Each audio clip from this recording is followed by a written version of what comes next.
आज हम स्टार्ट करेंगे 30 days S P. Bakshi English book for competitive exam. और इसमें क्लास सिक्स्थ आपकी रहेगी टेंसेस की। टेंस वैसे तो टेंस सभी ने पढ़े होंगे, बट जो टेंस के 50-60 पेजेस होते हैं उन्हें मैंने बहुत ही ज़्यादा शॉर्ट आउट करने की कोशिश की है कि उन्हें उस रूल से ना पढ़ाएं, क्योंकि उन रूल्स के अकॉर्डिंग हम लोग क्या होता है कि जो एरर फाइंड करने के लिए आती है वो सही से नहीं फाइंड कर पाते अगर रूल्स केवल पता होते हैं और हमने क्वेश्चंस नहीं किए होते हैं। तो सबसे पहले टेंस है क्या? Tense is a form of verb जो किसी एक्शन या इवेंट का टाइम या स्टेट बताता है कि कौन सा एक्शन कब हुआ है वर्ब के अकॉर्डिंग। सबसे पहले हम टेंस के लिए रूल नंबर 1 पढ़ते हैं। Simple present tense is generally use to denote habit, custom, practice, repeated action, permanent activity, general truth etcetera. देखिए, वैसे तो सिंपल प्रेजेंट में लोग कहते हैं सब्जेक्ट, अगर वैसे रूल के अकॉर्डिंग चले तो सब्जेक्ट प्लस वर्ब की फर्स्ट फॉर्म में ऐसे यस प्लस ऑब्जेक्ट, बट वो छोड़िए।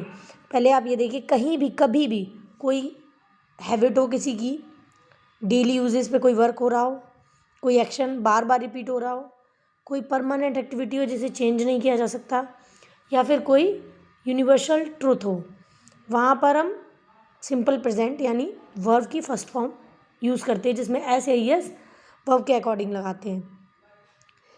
एग्जाम्पल के थ्रू समझेंगे। The old lady goes for a walk in the morning, कि जो ओल्ड लेडी है वो वॉक के लिए सुबह सुबह जाती है। ये क्या है, यहाँ पे क्या क्या शो हो रहा है कि वो वॉक के लिए जाती है। तो वॉक के लिए कोई एक दिन तो नहीं जाएगा ना, उसकी हैबिचुअल है, वो उसकी हैबिट है डेली जाना। तो the old lady goes for a walk in the morning, ये एक हैबिट है। तो ये आंसर क्या है? ठीक है, गोज़ लगाए फर्स्ट फॉर्म में एस या एस। ओल्ड लेडी सिंगल है तो उसमें एस सिंगुलर के साथ एस या एस लगेगा। Sumedha goes to school every day, यहाँ एवरी डे दिया है। एवरी डे मीन्स डेली जाती है, ये भी उसकी आदत है, हैबिट है, प्रैक्टिस में है जाना। तो यहाँ भी सिंपल प्रेजेंट बनेगा। अब ये क्वेश्चन देखिए, Anamika is so innocent she usually believed everybody, या फाइंड एरर फाइंड कीजिए। अनामिका इज सो इनोसेंट, ठीक है। यहाँ she usually believed everybody, everybody means daily मतलब हर किसी पर विश्वास कर लेती है। वो इतनी ज़्यादा भोली है कि बहुत ही जल्दी सब पर विश्वास कर लेती है। अब ये देखिए, ये उसकी हैबिट में कि बहुत जल्दी विश्वास कर लेती है। तो यहाँ सिंपल प्रेजेंट आएगा, वर्ब की फर्स्ट फॉर्म, वर्ब की सेकंड फॉर्म नहीं आएगी, पास्ट नहीं है, तो यहाँ बिलीव्स हो जाएगा, बिलीव्ड नहीं। Question number 2, Pranav has a hectic schedule that's why he is getting late for dinner. Pranav का कैसा बहुत ही ज़्यादा हेक्टिक, बहुत ही ज़्यादा टाइट शेड्यूल है कि जिसके चक्कर में वो हमेशा डिनर के लिए लेट होता है। तो ये भी उसकी आदत में है कि वो मोस्ट प्रोबेबली लेट ही होता है। तो इज़ गेटिंग कॉन्टिन्यूस नहीं होगा, सिंपल प्रेजेंट होगा, he gets late for the dinner. Pranav has a hectic schedule that's why he gets late for dinner. Question number 3, Shruti seldom got up late, Shruti भी ज़्यादातर late होती है, तो लेट उठती है, ये भी उसकी आदत में कि सेल्डम मीन्स प्रायः लेट उठती है, ज़्यादातर लेट उठती है। तो यहाँ पे भी सेकंड फॉर्म ना लग के क्या होगा, गेट्स। ये तो आपके सिंपल प्रेजेंट के विदाउट रूल एक सिंपल लाइन में कह सकते हैं, habit, custom, practice, repeated action, permanent activity, universal truth. ये सब आने पर हम एवरीबडी, एनीबडी, एवरी डे, ये जब कोई परमानेंट काम होगा तो वहाँ हम सिंपल प्रेजेंट का यूज़ करेंगे। Rule number 2, mortal verb. अब मॉर्टल वर्ब और इमॉर्टल वर्ब दो वर्ब होती हैं। Mortal means M for mortal, M for मरना, जिस चीज़ का कभी ना कभी एंड हो, मर जाए जो चीज़, एंड हो जाए जिसका, जो परमानेंट नहीं है, फॉरएवर नहीं है, वो है मॉर्टल। इमॉर्टल जो परमानेंट है, फॉरएवर है, जिसका अंत नहीं है, जो फिक्स्ड है, वो इमॉर्टल है। तो मॉर्टल वर्ब में हमेशा प्रेजेंट कॉन्टिन्यूस इज़ और आईएनजी लगेगी, जो चीज़ एंड हो जाएगी उसमें इज और आईएनजी लगेगी। जैसे Mohan is standing Mohan is standing in the shade of tree, Mohan पेड़ की छाँव में खड़ा है, तो खड़ा रहेगा, कंटिन्यू खड़ा रहेगा। या फिर इमॉर्टल है, वो थोड़ी देर बाद जब उसे रिलैक्स हो जाएगा तो वो हट जाएगा।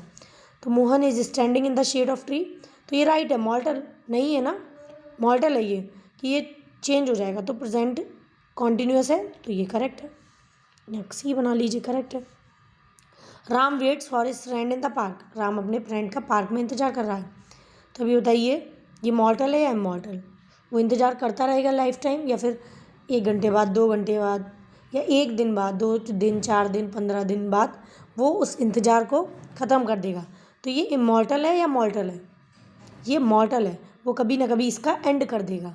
अगर एंड कर देगा तो फिर इज़, एम आर और वॉज वर, तो ये तो है इनकरेक्ट और ये हमारा है correct. Ram is waiting for his friend in the park. Next है इमॉर्टल वर्ब। इमॉर्टल वर्ब में हमेशा वही बात आ गई, इमॉर्टल मीन्स जिसका एंड नहीं है, फॉरएवर है। अब फॉरएवर है तो सिंपल प्रेजेंट, इससे पहले जो बताया था। कोई हैबिट है, कस्टम है जो कंटिन्यूस चल रहा है, तो simple present. Sun rises in the east, sun हमेशा आज और 10 साल बाद हमेशा वो ईस्ट से ही होगा, sun rises in the west नहीं होगा।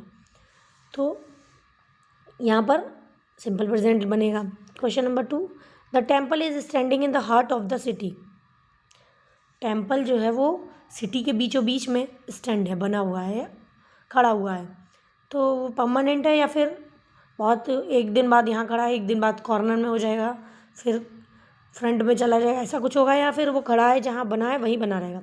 तो परमानेंट है। तो temple stands in the heart of the city, temple is standing in the heart of city. ये इमॉर्टल है, परमानेंट है, एंड नहीं है। इमॉर्टल मीन्स फॉरएवर, तो फिर फॉरएवर है तो सिंपल प्रेजेंट, यानी temple stands in the heart of city, ये करेक्ट है और ये इनकरेक्ट है। आगे देखिए, choose the correct one. Mohan is having, ये 2 सेंटेंसेस दिए हैं, उनमें करेक्ट वन बताना है।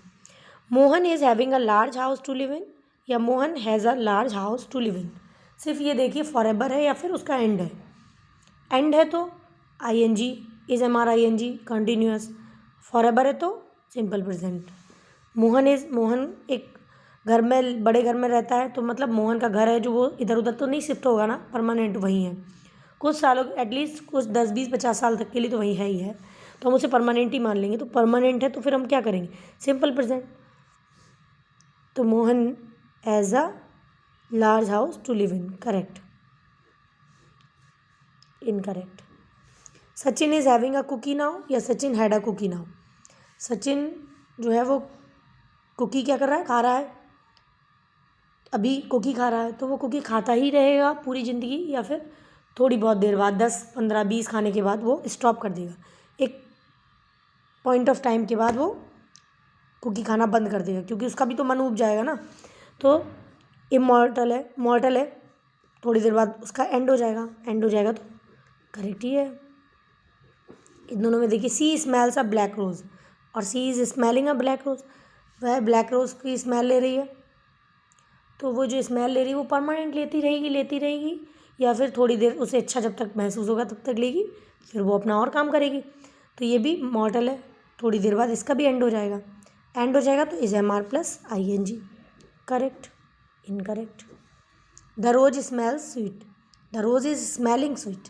यहाँ देखिए, the rose smells sweet, rose की स्मेल जो है वो स्वीट है, तो वो आज है या हमेशा रहेगी? यहाँ पर स्मेल, हमेशा स्मेल जो है ना उसकी स्वीट रहेगी। लोग कहते हैं स्मेल में आईएनजी नहीं लगता, बट यहाँ आईएनजी क्यों लगा और यहाँ नहीं लगेगा, ये भी बता दें। कभी भी कुछ वर्ड्स बोले जाते हैं, लव है, इंटरेस्ट है और स्मेल है, इन वर्ड में आईएनजी फॉर्म नहीं लगती है और नहीं भी लगती, बोथ दोनों यूज़ होती हैं। कब नहीं लगती है, कब लगती है? देखिए, जब हम एज अ वर्ब के रूप में यूज़ करेंगे, वर्ब के रूप में जब करेंगे तब क्या करेंगे हम, आईएनजी नहीं लगेगी, बट एडजेक्टिव के रूप में यूज़ करेंगे तो आईएनजी लग सकती है, लगेगी। क्योंकि देखिए एग्जांपल देखिए, द रोज़ स्मेल स्वीट, रोज़ जो है वो स्वीट स्मेल करता है, तो यहाँ ठीक है, वो परमानेंट है, करेगा, हमेशा करेगा। यहाँ स्वीट इज़ स्मेलिंग स्वीट नहीं होगा। लेकिन अगर को बोले हीज़ या हियरिंग है, हियर में भी नहीं लगता। जैसे ही ये लिखा है, we are hearing the bell या वी हियर द बेल, तो यहाँ क्या होगा, we hear the bell, we are hearing the bell. हमेशा वेल सुनता रहेगा क्या? थोड़ी देर के लिए सुनेगा ना तो आईएनजी लगेगा। अब यहाँ क्यों लगा है और क्यों नहीं लगा ये देखिए। अगर हम कहें he is having some kind of hearing problem, उसे कि कुछ कान की कुछ सुनने की किसी तरह की उसे प्रॉब्लम है, तो हम यहाँ क्या इसका यूज़ करेंगे, आईएनजी का यूज़ कर सकते हैं। बट अगर हम नॉर्मल यूज़ करेंगे तो फिर हम हियर का यूज़ करेंगे। ऐसे स्मेलिंग के लिए जब हम किसी उसका यूज़ एज अ एडजेक्टिव करेंगे, उसे नाउन को क्वालिफाई जब करेगा कोई वर्ड, प्रॉब्लम को क्वालिफाई कर रहा है हियरिंग, नाउन को क्वालिफाई कर रहा है एडजेक्टिव के रूप में, तो उसमें आईएनजी लग सकती है, लेकिन वर्ब के रूप में तब उसमें आईएनजी नहीं लगेगी। I am not hating him, इसका क्या होगा, मैं उससे हेट नहीं करता हूँ, तो क्या होगा, I don't have hate him. Rule number 3 and last rule है, present perfect plus point of time is equal to simple past. Past कब बनता है, V2 फॉर्म कब लगती है, जब प्रेजेंट परफेक्ट और पॉइंट ऑफ टाइम दोनों दिए होते हैं, तब हम उसे किस में कन्वर्ट कर देंगे, सिंपल पास्ट में। जैसे एग्जांपल देखिए, सी हैज़ रिटर्न 2 days अगो या बिफोर। अब अगो दिया है, पहले पास्ट की बात हो रही है, तो हम यहाँ हैज़ हटा देंगे, क्या कर देंगे, B2 कर देंगे, पास्ट V2, वर्ब की second form. Reena has gone his home town 2 days ago, यहाँ देखिए 2 दिन पहले गई थी, पहले गई तो हैज़ की जगह क्या हो जाएगा, went. Reena went his home town 2 days ago. Ravi completed his work last week only. अब देखिए लास्ट वीक ओनली यानी पहले की बात है, पॉइंट ऑफ टाइम दिया हुआ है, point of time means fix time कोई दिया है, लास्ट वीक। लास्ट वीक का मतलब जो वीक चल रहा है उससे पहले वाला वीक, उसमें उसने अपना वर्क कंप्लीट कर लिया था, तो मतलब है कि सिंपल पास्ट बनेगा। सिंपल पास्ट यहाँ दिया हुआ है V2, तो नो एरर है। My father and I had gone to Delhi last week. अब यहाँ भी देखिए पॉइंट ऑफ टाइम है, तो हैड की जगह क्या हो जाएगा, हैड गोन की जगह गो की सेकंड फॉर्म लग जाएगी went. My father and I went to Delhi last week. अब देखिए आगे, I found that someone picked my pocket. अब यहाँ क्या हो जाएगा, सेकंड फॉर्म दी हुई है, यहाँ क्या हो जाएगा, इधर had picked my pocket. I found that someone had picked my pocket. Second last question है, when I had entered the class already started. अब ये देखिए, ये जब 2 सेंटेंसेस दिए होते हैं, when I entered the class already started, जब भी 2 सेंटेंसेस दिए होते हैं पास्ट के। अब जैसे ये देखिए, ये नोट है हमारा, इन पास्ट इफ 2 और more than 2 incident happens one after the other, the first incident will take have plus verb third form यानी past perfect, and the rest will be in verb second form यानी simple past. अब इसका मतलब क्या है कि जब भी कोई पास्ट के सेंटेंसेस दिए, 2 या 2 से अधिक इंसिडेंट दिए, 2 से अधिक बात दी हुई हैं एक के बाद एक, तब हम फर्स्ट वाली जो बात फर्स्ट इंसिडेंट जब कंप्लीट हुआ है उसके साथ हमेशा हम क्या लगाएंगे, had plus verb third form यानी पास्ट परफेक्ट। लेकिन उसके बाद वाला जो बचेगा, जो सेकंड किया लेकिन है वो भी पास्ट में, जो सेकंड नंबर पर कंप्लीट किया उसमें हम सिंपल पास्ट बनाएंगे। जैसे इसमें देखिए, when I had entered the class, जैसे ही मैंने क्लास में एंटर्ड किया, the class already started, class पहले से चल रही थी। काम दोनों ही पास्ट में हुए, तब मैं आज प्रेजेंट में बता रहा हूँ ये बात कि मैंने जैसे ही स्टार्ट किया था क्लास में जाना, क्लास ऑलरेडी चल रही थी। काम दोनों पास्ट में है, लेकिन उनमें से पहला क्या है कि क्लास ऑलरेडी चल रही थी, तो वो हमारा हेड लेगा, head plus verb third form. और उसके बाद जो काम हुआ है जब मैंने एंट्री की है, तो वो हमारा सेकंड फॉर्म लेगा। जैसे when I entered the room, entered the class, had हट जाएगा यहाँ से, the class had already started. ऐसे लास्ट क्वेश्चन है, I had gone to Delhi last week before my uncle came. मैं लास्ट वीक कहाँ गया था, दिल्ली गया था अपने अंकल के आने से पहले। तो पहले क्या काम किया, दोनों काम पास्ट में, लेकिन पहले क्या किया, मैं पहले पहुँच गया दिल्ली अंकल आने से पहले, तो had third form right, before my uncle केम, ये भी राइट, नो एरर, इसमें कोई एरर नहीं। अब बाकी बचे क्वेश्चन क्लास 7th में कवर करेंगे। Thank you for watching this video. Please like share comment.